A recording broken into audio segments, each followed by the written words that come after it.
Tourists come to this home in search of a slice of African American history. Now, the irons that you see up here, these are various irons that the Douglass family used. This iron is really interesting. This is an iron that's for putting ruffles in a woman's dress.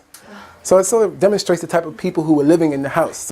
This is the Washington, D.C. home that belonged to African American leader Frederick Douglass after slavery was abolished in 1865. Here people can learn about the life of Frederick Douglass. He became a leading abolitionist after escaping slavery.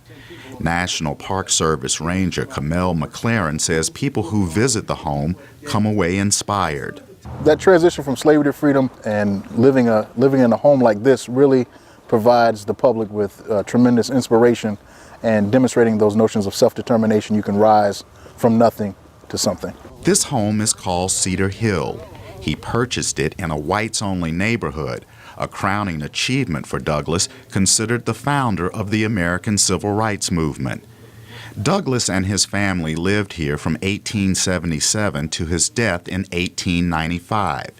Here people see how he lived, and they learn about his journey from a dedicated opponent of slavery in early 19th century America to an advocate of women's rights to one of the most respected African American orators of the 1800s.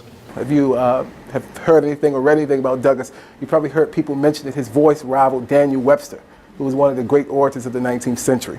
Thomas Fenske, a historian, brought his friends to the Frederick Douglass home. He says in the 1970s, tourists stopped coming here because it had fallen into disrepair. He's glad it's been renovated and is now a National Historic Site. Frederick Douglass was very, very important as a founder of the Civil Rights Movement. He talked with President Lincoln, advised Lincoln on various things, and of course was one of our country's great writers. So I think it's important to have a house like this to keep his memory alive.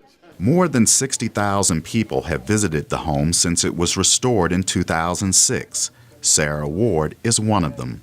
I learned that Frederick Douglass escaped from being a slave, and he went through a lot of hard times, but he taught himself how to read and write and became very educated and successful. Susan Nako from New York brought her family so her son Simon could learn about Douglass. Simon's list for his first grade class for Black History Month did not include Frederick Douglass. And I'm appalled because he's my hero from when I was a little girl. Michael Scott and his wife came from nearby Virginia. He says it's important for African Americans to learn about their leaders. This day and time, a lot of African American children don't know about Frederick Douglass. They don't know about, in order for us to go forward, we got to remember our past, where we came from, and those who paved the way for us. The National Park manages Frederick Douglass's home. It says it's been working on expanding the tour as interest grows among people seeking knowledge about great African American leaders. Chris Simpkins, VOA News, Washington. And Congress. And then he went on to